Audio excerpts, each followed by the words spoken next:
Hello student, कैसे हैं आप सभी। उम्मीद है अच्छे होंगे। स्वागत है आप सभी का आपके अपने यूट्यूब चैनल में। आपकी जो क्लास है आज CISF की class MCQ question series, GS MCQ question series. और क्लास नंबर आपकी कौन सी है? क्लास नंबर आपकी 38। कौन सी है? क्लास नंबर आपकी 38 है। जैसे कि हमने कल भी आपको क्वेश्चन सीरीज ही कराया था और आज भी आपको क्या है, क्वेश्चन सीरीज। आपको आज भी क्या होगा, क्वेश्चन सीरीज होगा। कौन सा? CISF का। कौन सा होगा? CISF का MCQ क्वेश्चन सीरीज। ठीक है, CISF MCQ GS। अब क्लास जो आपकी होनी है आज, क्लास नंबर 2। ठीक है, क्लास नंबर आपकी 2 है। अभी तक आपको कितने 50 क्वेश्चन हमने करा दिए थे। ठीक है, 50 क्वेश्चन टारगेट हम रखेंगे कि 50 क्वेश्चन एक घंटे में आपको मैक्सिमम 50 क्वेश्चन तो आपको मिलने चाहिए। अगर आप पेपर तक, जब तक आपका पेपर होता है तब तक आपको ज़्यादा से ज़्यादा क्वेश्चन सीरीज मिल जाएगी। और अगर देखो, अगर आपको और भी ज़्यादा क्वेश्चन सीरीज चाहिए, अगर आपको और भी ज़्यादा क्वेश्चन चाहिए तो क्वेश्चन अगर आपको चाहिए तो आप हमारी जो SSC GD की जो क्लास चल रही है, SSC GD की जो क्लास हमारी चल रही है मॉर्निंग में 10 से 12। कौन सी? 10 से 12। उसमें भी हम एक क्लास MCQ की दे रहे हैं। MCQ GS क्लास हम दे रहे हैं और उसमें हमने टारगेट रखा है 45 क्वेश्चन का। उसमें हमने टारगेट रखा है कितने का? 45 क्वेश्चन का रखा है। उसमें हम आपको 45 क्वेश्चन दे रहे हैं। उसमें हम आपको कितने? 45 क्वेश्चन उसमें हम करा रहे हैं। तो 45 ये और 50 क्वेश्चन ये हमारे, तो दोनों को अगर हम मिलाएं तो 95। कितने? 95 अप्रॉक्स में कितने हमें? 100 क्वेश्चन। 100 क्वेश्चन हम एक दिन में हम आपको कितने दे रहे हैं? 100 क्वेश्चन दे रहे हैं। 100 क्वेश्चन दे रहे हैं। तो अब जैसे जैसे आप तैयारी करेंगे, जितना आप तैयारी करेंगे उतना आपको ज़्यादा से ज़्यादा क्वेश्चन आपको मिलेंगे, तो आप ज़्यादा से ज़्यादा तैयारी कर सकते हैं। ठीक है, तो आइए आज के हम पहले क्वेश्चन की तरफ चलते हैं और पहला क्वेश्चन आपकी स्क्रीन पर है। और पहला क्वेश्चन हमारा क्या है वो हम देखेंगे। पहला क्वेश्चन हमारा क्या है वो हम देखेंगे कि हमारा क्वेश्चन क्या है। ठीक है, और देखो जो आपका CISF का और सुबह वाले में GD वाले में दोनों में लेवल जो है वो आपका वो रखा गया है कि CISF, क्योंकि SSC GD में भी जो आपकी पोस्ट प्रेफरेंस है उसमें भी CISF है, उसमें भी CISF है। तो दोनों में जो क्वेश्चन हम सीरीज रख रहे हैं वो आपके दोनों को, कि आप किसी भी एग्जाम हो, जो भी आपका वनडे एग्जाम होगा उसके पर्पज़ से, उसी के पर्पज़ से हमने जितने भी क्वेश्चन रखे हैं उनको सबको उसी के हिसाब से रखा है, सभी को उसी के हिसाब से रखा है। ठीक है, तो चलिए आ जाइए पहले क्वेश्चन पर। आज के पहले क्वेश्चन पर क्वेश्चन नंबर होगा आपका 55। जो आपका कल 50 क्वेश्चन तक हो गया था और आज आपका 51 से स्टार्टिंग होगा और 100 तक हम जाएंगे। ठीक है, तो क्वेश्चन आपको क्या कहता है कि किसने 1898 में बनारस में सेंट्रल हिंदू कॉलेज स्थापित किया था, जो बाद में बनारस हिंदू विश्वविद्यालय का केंद्र बन गया था। मतलब ये जो नाम है आपका वो बाद में क्या बना? बनारस हिंदू विश्वविद्यालय।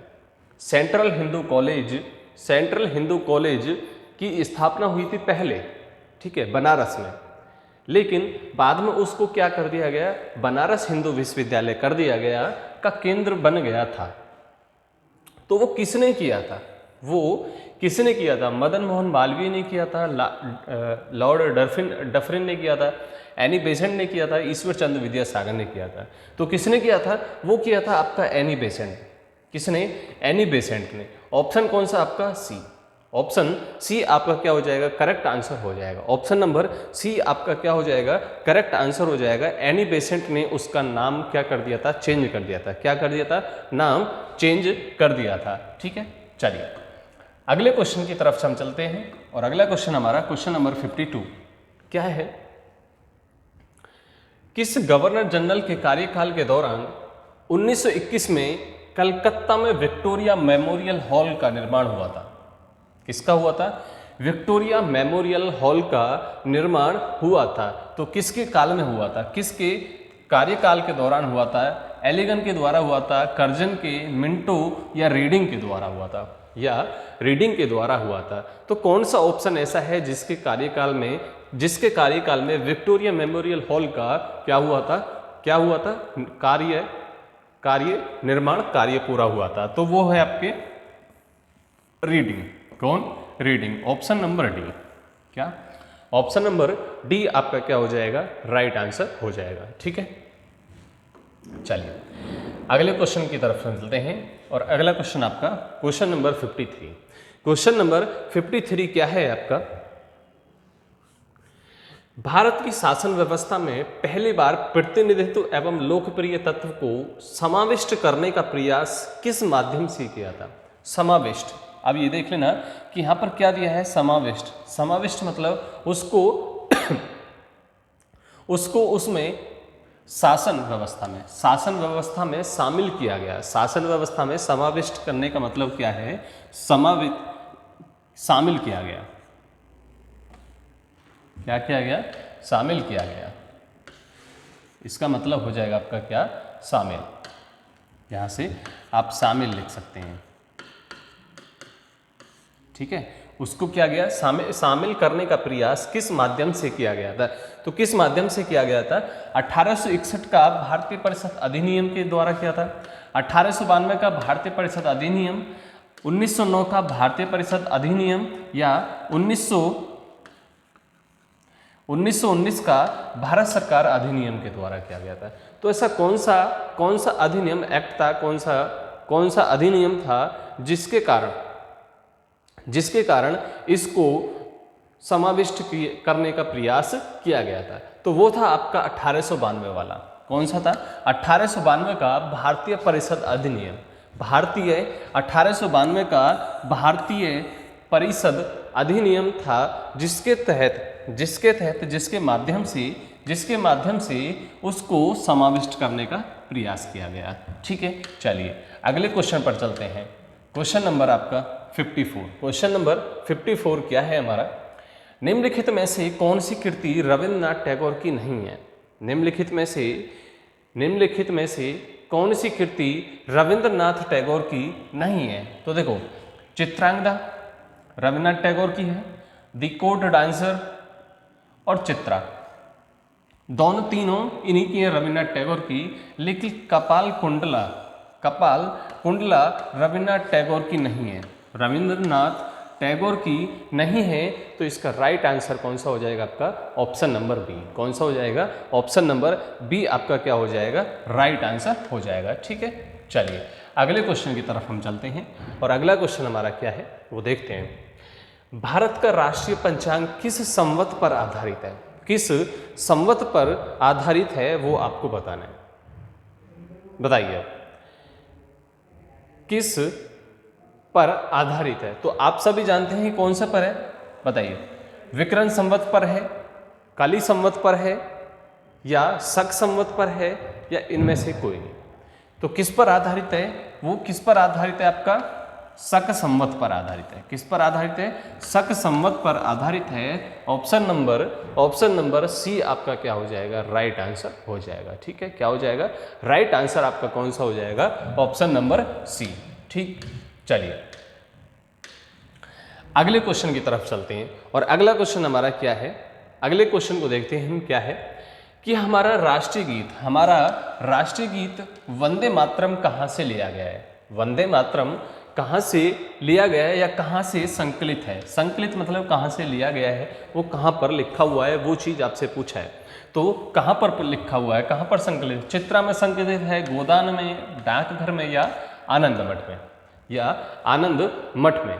तो किसमें है बताइए? वो वंदे मातरम जो है, वंदे मातरम आनंद मठ में क्या है? आनंद मठ में क्या है? संकलित किया हुआ है। आनंद मठ में क्या है? संकलित है। ठीक है, चलिए अगले क्वेश्चन पर चलते हैं। और अगला क्वेश्चन, प्रथम भारतीय नोबेल पुरस्कार विजेता कौन है? प्रथम भारतीय नोबेल पुरस्कार विजेता कौन है वो बताइए।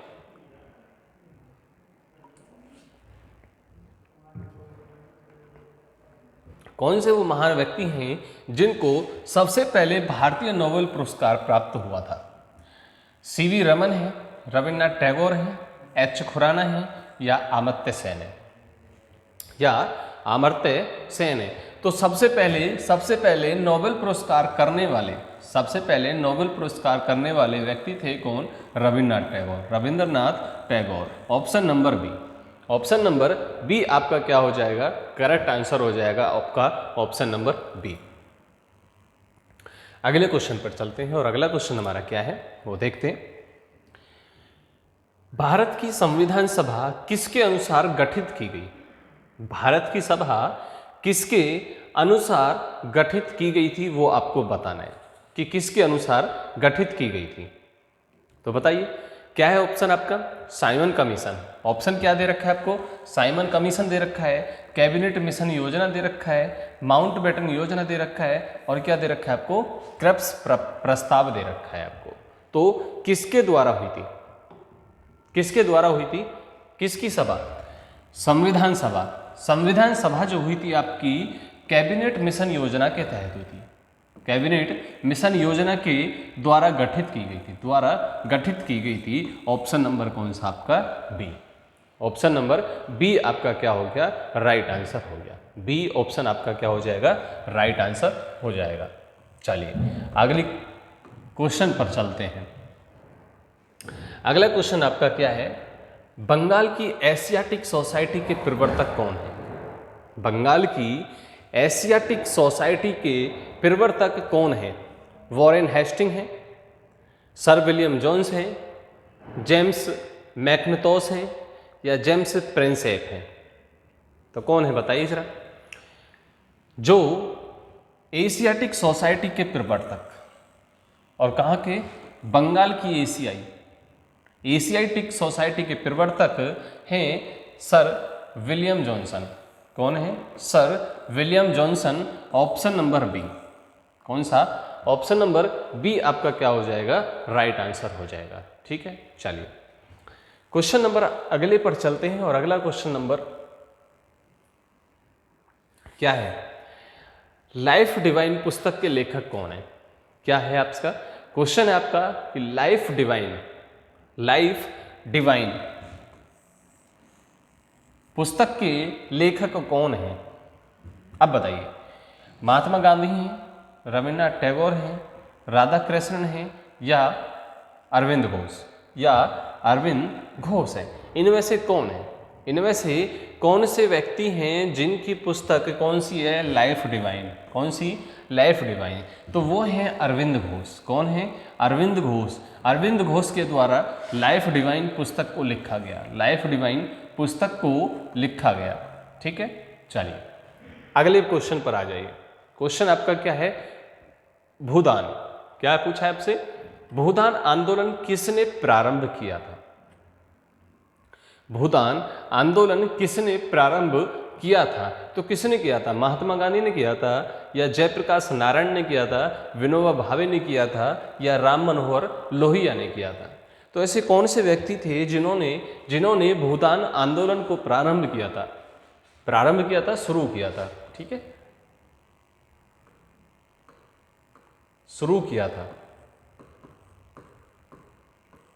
प्रारंभ शुरू किया था। तो महात्मा गांधी, जयप्रकाश नारायण, विनोबा भावे या राम मनोहर लोहिया? तो वो व्यक्ति थे विनोबा भावे। कौन थे?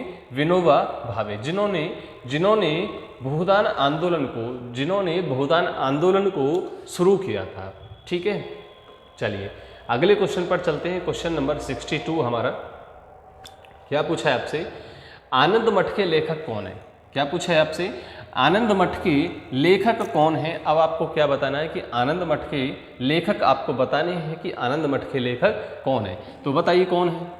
रविन्द्रनाथ टैगोर हैं, बंकिम चंद्र चटर्जी हैं, अरविंद घोष हैं या सरोजिनी नायडू हैं? तो इनमें से कौन है? इनमें से कौन से व्यक्ति हैं जिन्होंने आनंद मठ की रचना की थी? आनंद मठ के लेखक हैं तो वो हैं आपके बंकिम चंद्र चटर्जी। कौन है? बंकिम चंद्र चटर्जी, जिन्होंने आनंद मठ की स्थापना की थी। ठीक है, चलिए अगले क्वेश्चन पर आ जाइए और अगला क्वेश्चन हमारा क्या है? क्वेश्चन को एक बार पढ़ें, उसके बाद में आंसर करें। क्या है आपका क्वेश्चन? भारत विभाजन के संदर्भ में 1947 में नियुक्ति सीमा आयोग की अध्यक्षता किसने की थी? किसकी सीमा की थी? सीमा आयोग की। किसकी? सीमा आयोग की अध्यक्षता किसने की थी? कब? सन 1947 में।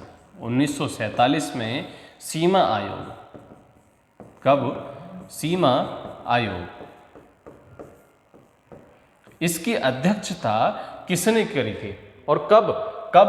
भारत विभाजन, जब भारत का विभाजन हो रहा था। कब? जब भारत का विभाजन हो रहा था सन 1947 में, तो एक आयोग बना, सीमा आयोग। तो कौन बना था? एक आयोग बना था, सीमा आयोग। तो उसकी अध्यक्षता करने वाले कौन व्यक्ति थे? उसकी अध्यक्षता करने वाले कौन व्यक्ति थे?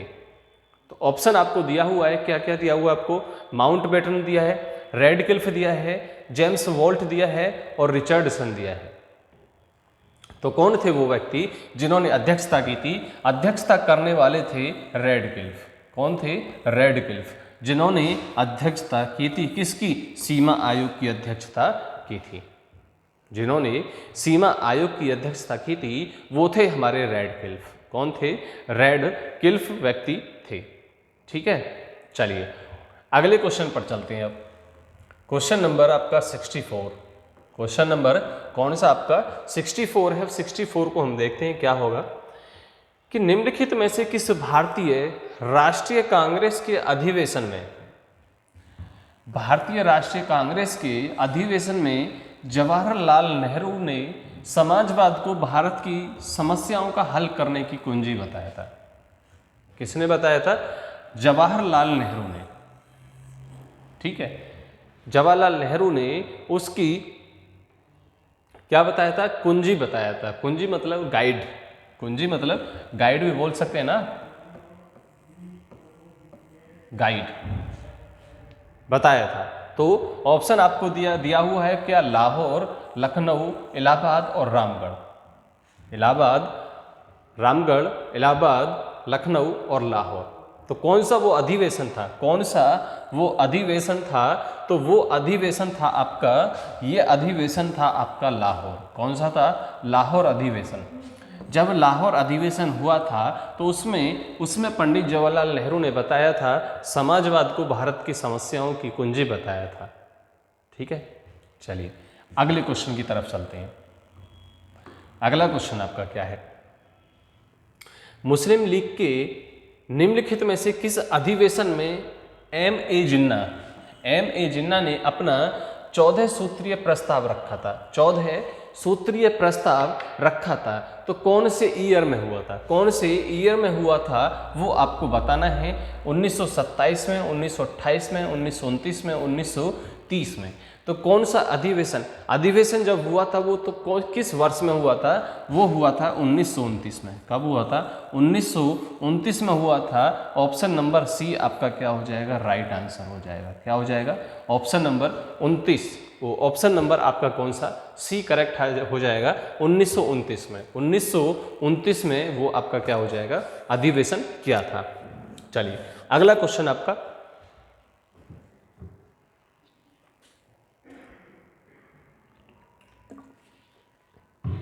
क्वेश्चन है, निम्नलिखित में से कौन दांडी मार्च में महात्मा गांधी के साथ था?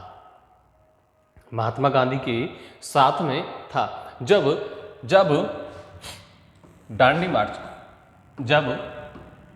दांडी मार्च यात्रा शुरू की थी। किसने? महात्मा गांधी ने शुरू की थी। तो उनके साथ में चलने वाला व्यक्ति कौन था? उनके साथ में चलने वाला व्यक्ति था कौन सा? एच.एन. ब्रेसलफोर्ड था, वेब मिलर था, जी स्कोकोम्ब था, या जेम्स पीटरसन था, या जेम्स पीटरसन था।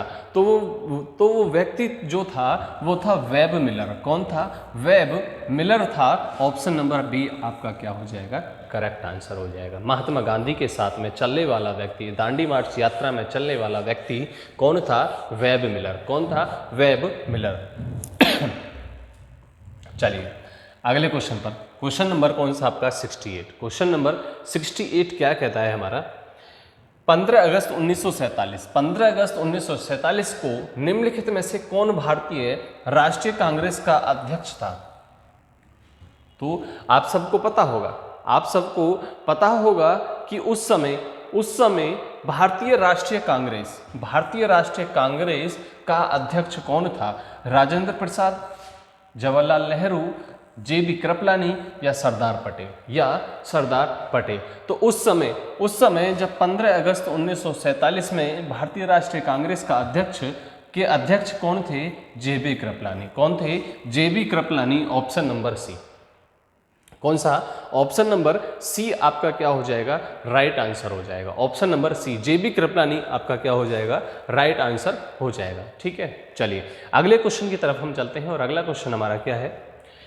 इन व्यक्तियों में से कौन कैबिनेट मिशन का सदस्य नहीं था? अब आपको क्या बताना है? सदस्य नहीं था, बाकी 3 थे, बाकी 3 आपके सदस्य थे, लेकिन जो चौथा व्यक्ति है वो हमारा क्या है? वो सदस्य नहीं था। कौन? William would, Patrick Lawrence, Stafford या A.V. अलेक्जेंडर। तो इनमें से ये भी सदस्य था, ये भी सदस्य, लेकिन विलियम वुड जो थे वो सदस्य नहीं थे। ऑप्शन नंबर क्या हो जाएगा आपका? ए।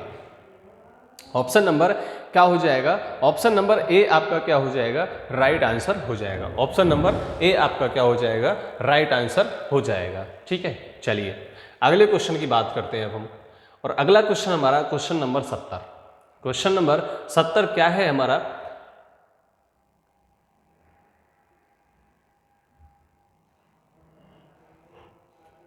निम्नलिखित में से किसने 1946 के कैबिनेट मिशन का नेतृत्व किया था? नेतृत्व मतलब अध्यक्षता की होगी। कब? 1946 में कैबिनेट मिशन जब हुआ था तो उसका नेतृत्व किसने किया था? ऑप्शन आपको दिया हुआ है, कौन कौन? Hugh Gaitskell, sir Johnson, Simon, sir Patrick Lawrence और इनमें से कोई नहीं। तो ऐसे कौन सा व्यक्ति था जो इनमें से जिसने नेतृत्व किया था? तो वो था सर पैट्रिक लॉरेंस। कौन?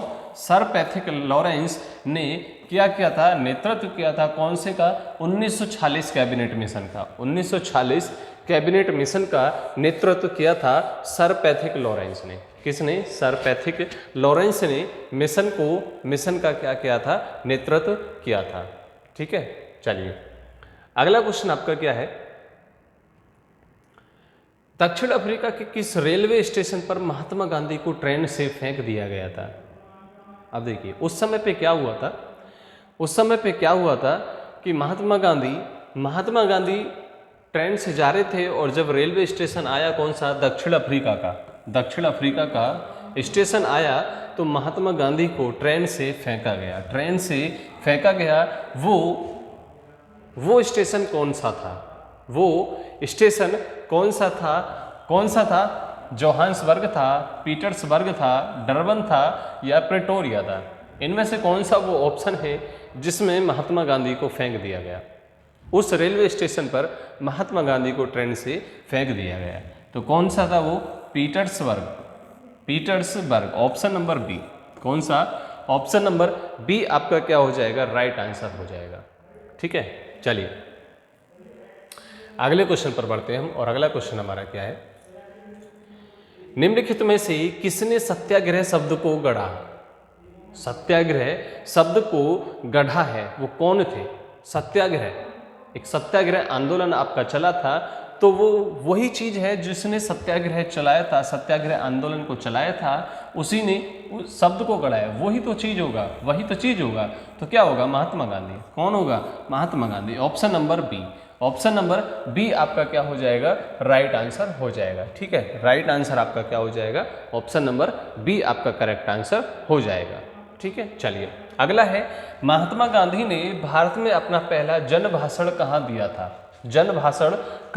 था? बंबई में दिया था, लखनऊ में दिया था, चंपारण में दिया था या वाराणसी में दिया था या वाराणसी में दिया था। तो पहला जो जन भाषण था महात्मा गांधी का, पहला जन भाषण जो था वो कहाँ था? वाराणसी में। कहाँ था? वाराणसी में। ऑप्शन नंबर डी आपका क्या हो जाएगा? करेक्ट आंसर हो जाएगा। ऑप्शन नंबर डी आपका क्या हो जाएगा?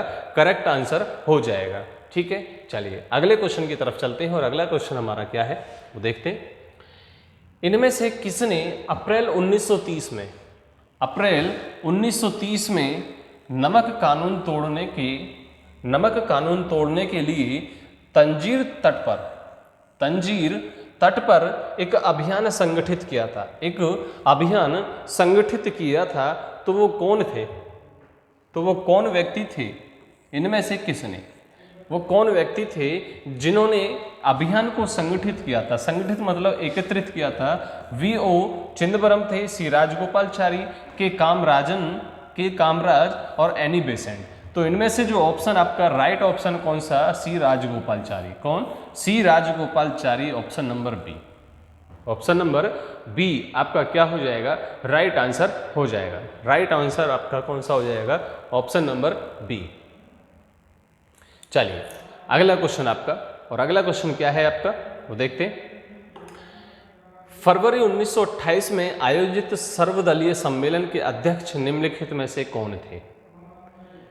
फरवरी 1928 में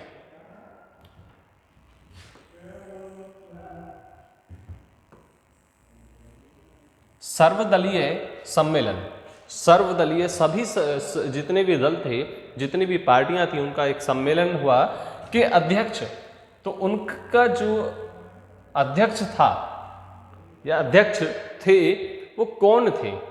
अध्यक्ष कौन थे? उनमें से वो कौन से महान व्यक्ति थे जिन्होंने उस दल की, उस सम्मेलन की क्या करी थी? अध्यक्षता की थी। तो मोतीलाल नेहरू, लाला लाजपत राय, टी प्रकाशन या दीवान चमन लाल। तो कौन थे वो? मोतीलाल नेहरू। कौन थे? मोतीलाल नेहरू थे जिन्होंने अध्यक्षता की थी। कब? किसकी? सर्वदलीय सम्मेलन की। और 1928 में 1928 में सर्वदलीय सम्मेलन की क्या करी थी? अध्यक्षता करी थी मोतीलाल नेहरू ने। ठीक है, समझ में आ गया होगा आप सभी को। क्वेश्चन का लेवल आपको पता चल रहा होगा कि किस लेवल से आपके क्वेश्चन पूछे जा सकते हैं या पूछे गए क्वेश्चन है। चलिए अगला क्वेश्चन आपका क्या है? वे राष्ट्रीय नेता कौन थे जो 1925 में सेंट्रल लेजिस्लेटिव असेंबली के अध्यक्ष निर्वाचित हुए थे? मोतीलाल नेहरू। ऑप्शन आपके कौन सा? मोतीलाल नेहरू, CR दास, वल्लभ भाई पटेल या विट्ठल भाई पटेल। अब दो ऑप्शन है आपको, दोनों में से कौन सा है? चार ऑप्शन, दो नहीं चार ऑप्शन है आपके। चारों ऑप्शन में से आपके कौन सा होगा जो अध्यक्ष निर्वाचित हुए थे? तो वो हुए थे आपके विट्ठल भाई पटेल। ऑप्शन नंबर डी आपका क्या हो जाएगा? राइट आंसर हो जाएगा। ऑप्शन नंबर डी आपका क्या हो जाएगा? राइट आंसर हो जाएगा। ठीक है, चलिए अगले क्वेश्चन की तरफ हम चलते हैं और अगला क्वेश्चन हमारा क्या है? भारतीय राष्ट्रीय कांग्रेस के 1924 अधिवेशन से महात्मा गांधी द्वारा मात्र एक बार अध्यक्षता की गई। यह अधिवेशन कहाँ हुआ था? वो आपको बताना है। गया में हुआ था, गया बिहार में, अमृतसर में, बेलगाम में या कानपुर में। तो कौन से उसमें हुआ था? कौन से शहर में हुआ था? तो वो हुआ था आपका किसमें? बेलगाम में। किसमें हुआ था? बेलगाम में। ऑप्शन नंबर आपका सी करेक्ट आंसर हो जाएगा। ऑप्शन नंबर सी आपका क्या हो जाएगा? करेक्ट आंसर हो जाएगा। ठीक है, चलिए अगला क्वेश्चन आपका क्या है? गांधी जी दक्षिण अफ्रीका में कितने वर्ष रहे थे? गांधी जी दक्षिण अफ्रीका में कितने वर्ष रहे थे वो आपको बताना है। 26 वर्ष रहे थे, 21 वर्ष, 28 वर्ष या 19 वर्ष? तो कितने वर्ष रहे थे? 21 वर्ष। कितने वर्ष रहे थे? 21 वर्ष रहे थे। अब ये पता नहीं क्यों रहे थे। ठीक है, रहे होंगे किसी ना किसी कारण से कि जो उनको 21 वर्ष दक्षिण अफ्रीका में रहना पड़ा था। ठीक है, चलिए अगला क्वेश्चन हमारा, क्वेश्चन क्या है हमारा, मैं एक समाजवादी और गणतंत्रवादी हूं, मैं एक समाजवादी और गणतंत्रवादी हूं और मुझे राजाओं और राजकुमारों में विश्वास नहीं, मुझे राजाओं और राजकुमारों में विश्वास नहीं। यह वक्तव्य संबंधित है, यह वक्तव्य या वाक्य आप बोल सकते हैं किसी से संबंधित है, नरेंद्र देव से, अच्युत पटवर्धन से, जयप्रकाश नारायण से या जवाहरलाल नेहरू से। तो ये वर्ड, ये वाक्य जो कहा था, ये सेंटेंस जो कहा था, ये वक्तव्य जो कहा था, वो किस महान व्यक्ति ने कहा था, आपको ये बताना है। तो वो कहा था ऑप्शन नंबर आपका D, option number D option आपका क्या होगा राइट आंसर, जवाहरलाल नेहरू ने कहा था। जवाहरलाल नेहरू ने कहा था कि मैं एक समाजवादी और गणतंत्रवादी हूँ और मुझे राजा और राजकुमारों में विश्वास नहीं है, मुझे राजा और राजकुमारों में विश्वास नहीं है। चलिए अगला क्वेश्चन आपका, अगला क्वेश्चन आपका गोलमेज सम्मेलन से है। तो क्या है गोलमेज सम्मेलन से, निम्नलिखित में से किसने सभी तीनों गोलमेज सम्मेलन में भाग लिया था। तो आप सभी जानते हैं, आप सभी जानते हैं कि तीनों गोलमेज सम्मेलन में भाग लिया था। तो वो थे आपके बी आर अम्बेडकर। कौन थे? बी आर अम्बेडकर, जिन्होंने तीनों गोलमेज सम्मेलन में भाग लिया था, तीनों गोलमेज सम्मेलन में भाग लिया था। ठीक है, चलिए अगले क्वेश्चन पर आ जाइए। इंडिया डिवाइडेड पुस्तक के लेखक, इंडिया डिवाइडेड पुस्तक के लेखक कौन है? मौलाना अबुल कलाम आज़ाद हैं, डॉक्टर राजेंद्र प्रसाद हैं, नरेंद्र देव हैं या आसफ अली हैं, या आसफ अली हैं। तो इंडिया डिवाइडेड के लेखक हैं डॉक्टर राजेंद्र प्रसाद। कौन है? Doctor Rajendra Prasad. Option number कौन सा हो जाएगा आपका? बी आपका क्या हो जाएगा? करेक्ट आंसर हो जाएगा। ठीक है, चलिए अगले क्वेश्चन पर बढ़ते हैं अब, और अगला क्वेश्चन आपका क्या होगा वो देखते हैं। क्या है? गांधी जी ने दांडी समुद्र तट पर नमक कानून का उल्लंघन किया था, नमक कानून का उल्लंघन किया था, कब किया था वो आपको बताना है। वो आपको बताना है कि कब किया था। 6 मार्च 1930 को किया था, 6 अप्रैल 1930 को, 12 मार्च 1930 या 12 अप्रैल 1930। तो वो किया था उन्होंने 6 अप्रैल 1930 को, 6 अप्रैल 1930 को नमक कानून का उल्लंघन किया था। किसका? नमक कानून का उल्लंघन किया था। ठीक है, चलिए अगले क्वेश्चन को बताइए। निम्न में से कौन सा गोलमेज सम्मेलन 1932 में हुआ था? 1932 में हुआ था। पहला हुआ था, दूसरा हुआ था, तीसरा हुआ था, या इनमें से कोई नहीं?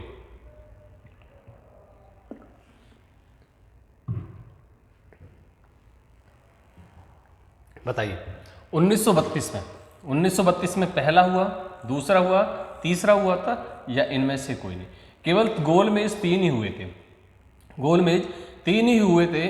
अब कौन सा हुआ था? इसमें हुआ था 1932 में हुआ था तीसरा गोलमेज सम्मेलन। कौन सा हुआ था? 1932 में तीसरा गोलमेज सम्मेलन हुआ था, जिसमें भाग लिया था हम भारत की तरफ से बी आर अम्बेडकर ने भाग लिया था। चलिए अगले क्वेश्चन पर आते हैं। भारत के लिए एक डोमिनियन स्टेटस के प्रारूपण का प्रथम प्रयास किसकी प्रतिक्रिया में किया गया था? किसकी प्रतिक्रिया में किया गया था? ऑप्शन आपको मार्लो मिंटो सुधार में किया गया था, या अगला ऑप्शन आपको मॉन्टेग्यू चेम्सफोर्ड सुधार में किया गया था, साइमन कमीशन में किया गया था, पहला गोलमेज सम्मेलन में किया गया था। क्या कहा गया था? डोमिनियन स्टेटस प्रारूपण का प्रथम प्रयास किसकी प्रतिक्रिया में किया गया था? तो वो है आपका मॉन्टेग्यू चेम्सफोर्ड सुधार में किया गया था। ऑप्शन नंबर बी आपका क्या हो जाएगा? राइट आंसर हो जाएगा। ऑप्शन नंबर बी आपका क्या हो जाएगा? राइट आंसर हो जाएगा। ठीक है, चलिए अगले क्वेश्चन की बात करते हैं। क्वेश्चन क्या है? निम्न आंदोलनों में से किस एक के साथ अरुणा आसफ अली का संबंध भूमिगत कार्य कलापों के महिला संगठनकर्ता के रूप में था। तो कौन सा वो संगठन था? सविनय अवज्ञा आंदोलन था, असहयोग आंदोलन था, भारत छोड़ो आंदोलन था या स्वदेशी आंदोलन था? तो वो था आपका भारत छोड़ो आंदोलन। कौन था? भारत छोड़ो आंदोलन था। ठीक है, जिसकी संगठनकर्ता कौन थी? अरुणा आसफ अली उसकी क्या थी? महिला। ठीक है, महिला अध्यक्ष बोल सकते हैं हम। कौन थी? महिला अध्यक्ष थी। ठीक है, चलिए अगला क्वेश्चन। व्यक्तिगत सत्याग्रह में विनोबा भावे को प्रथम सत्याग्रही चुना गया था। दूसरा सत्याग्रही कौन था? ऑप्शन आपको दिया हुआ है सरदार पटेल, पंडित जवाहरलाल नेहरू, सी राजगोपालचारी और राजेंद्र प्रसाद। तो चार ऑप्शन आपको दिए हुए, चारों में से कौन सा करेक्ट होगा? वो दूसरा सत्याग्रही था। कौन? पंडित जवाहरलाल नेहरू थे। कौन थे? पंडित जवाहरलाल नेहरू थे जो दूसरे सत्याग्रही माने गए। दूसरे सत्याग्रही। पहले कौन मानेंगे? विनोबा भावे। ये देख लेना, पहले कौन मानेंगे? विनोबा भावे। और दूसरे नंबर पे कौन थे? पंडित जवाहरलाल नेहरू थे। ठीक है, चलिए क्वेश्चन नंबर 89 आपका क्या है? निम्नलिखित में से किस पार्टी ने भारत छोड़ो आंदोलन का समर्थन नहीं किया था? किस पार्टी ने इनका भारत छोड़ो आंदोलन का समर्थन नहीं किया था? हिंदू महासभा ने, कम्युनिटी पार्टी ऑफ इंडिया ने, यूनियनिस्ट पार्टी ऑफ पंजाब ने, या इनमें सभी? समर्थन नहीं किया था। तो किसी ने भी समर्थन नहीं किया था, किसी ने भी समर्थन नहीं किया था, इनमें सभी। क्या हो जाएगा आपका? ऑप्शन नंबर डी आपका क्या हो जाएगा? राइट आंसर हो जाएगा। ठीक है, चलिए अगले क्वेश्चन पर आ जाइए। क्वेश्चन नंबर 90 पर आ जाइए। 90 क्या है हमारा? ब्रिटिश सरकार ने महात्मा गांधी को जो उपाधि दी थी और जिसे उन्होंने असहयोग आंदोलन में वापस कर दिया था, वह कौन सी थी? महात्मा गांधी को कौन सी उपाधि दी गई थी?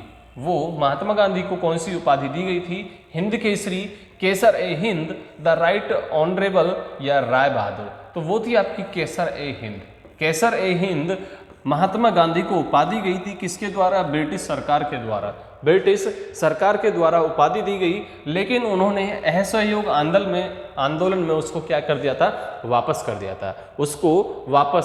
दिया था। किसने? महात्मा गांधी ने। ठीक है, किसको कर दिया था? ब्रिटिश सरकार को। किसको कर दिया था? ब्रिटिश सरकार को कर दिया था। ठीक है, चलिए अगला क्वेश्चन आपका 91 क्वेश्चन आपका।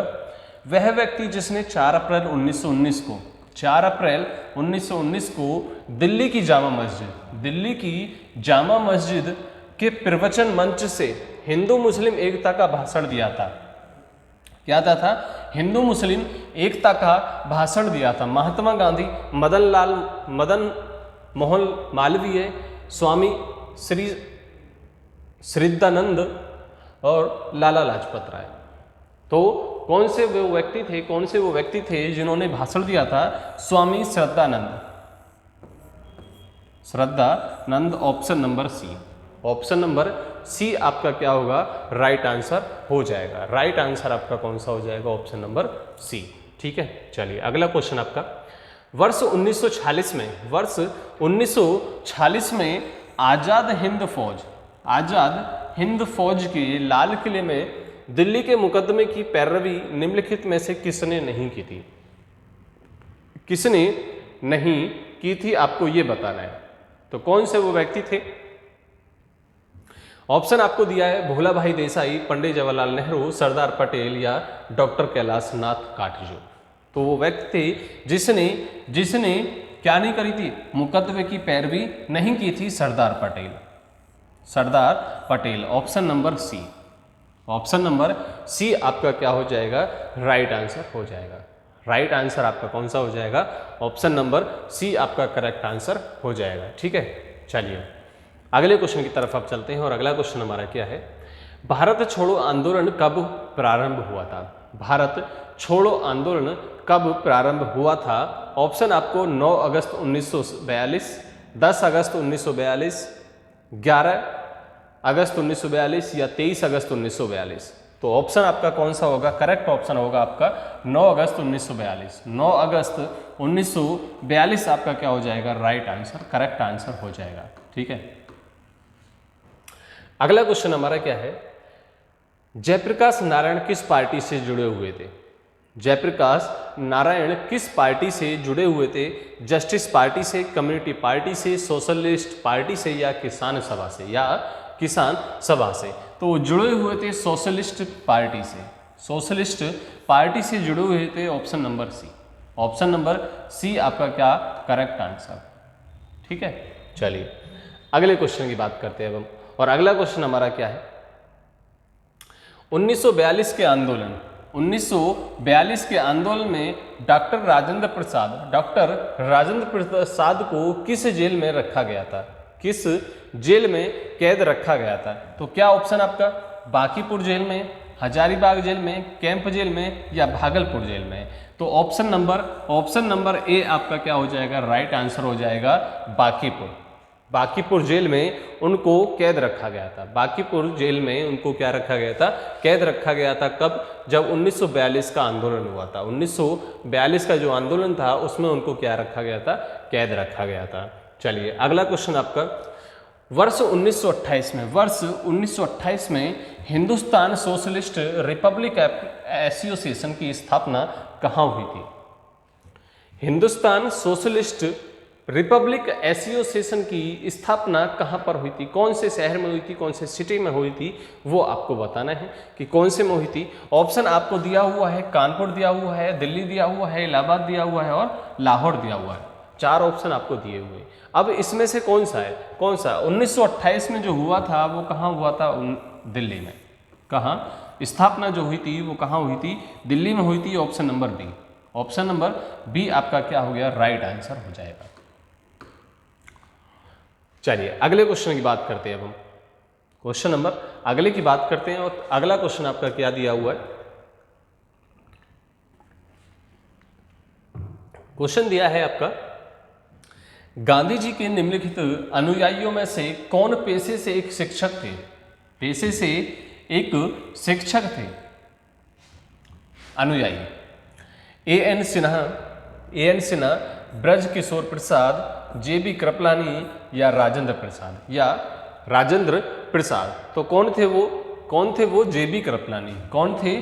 जे.बी. कृपलानी। कौन थे वो? एक शिक्षक भी थे। क्या थे? शिक्षक थे। Option number C, option number C आपका क्या हो जाएगा? राइट आंसर हो जाएगा। ठीक है, चलिए क्वेश्चन नंबर अगले पर आ जाइए। क्वेश्चन नंबर 98, क्वेश्चन नंबर 98 पर आ जाइए। क्या है? भारतीय स्वतंत्रता संघर्ष के दौरान निम्नलिखित में से किसने फ्री इंडिया लीजन नामक सेना बनाई थी? कौन सी? फ्री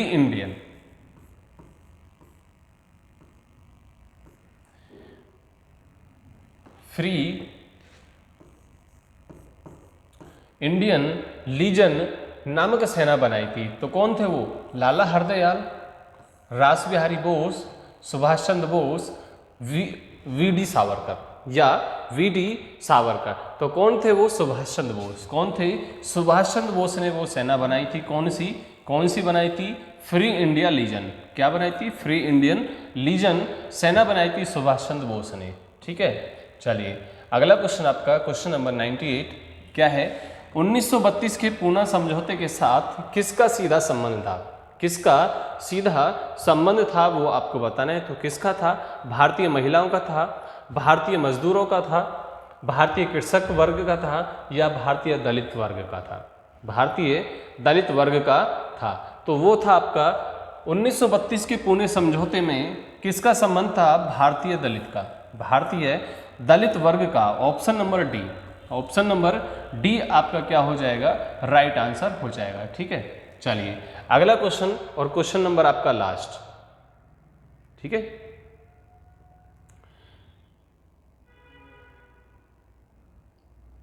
चलिए देखते हैं लास्ट क्या है। पुस्तक the story of the integration of the Indian states पुस्तक का नाम बहुत ही लंबा सा है, ठीक है। The story of the integration of the Indian status, किसकी पुस्तक है, किसकी पुस्तक है? ऑप्शन आपको दिया हुआ है वीएन राव, सी राजगोपालचारी, कृष्ण मेनन या VP Menon. VP Menon option आपको दिया हुआ, तो किसने लिखी थी ये लिखी थी आपके option number D, option number D, VP Menon. किसने? वीपी मेनन ने लिखी थी, ठीक है। किसने लिखी थी? वीपी मेनन ने लिखी थी, ठीक है। चलिए 50 क्वेश्चन आपके कंप्लीट हो चुके हैं। आज की क्लास के लिए हम इतना ही रखेंगे। बाकी आप सभी का बहुत बहुत धन्यवाद, आप सभी ने क्लास को ज्वाइन किया। लाइक करें, वीडियो को शेयर करें, कमेंट करें और चैनल को सब्सक्राइब करें। चैनल को सब्सक्राइब करें ताकि आपको आने वाली वीडियो हमारी मिलती रहें, ताकि हमारी आने वाली जितनी भी वीडियो हैं वो आप सभी को मिलती रहें, टाइम से टाइम मिलती रहे आपको, ठीक है। तब तक के लिए पढ़ते रहिए और बढ़ते रहिए।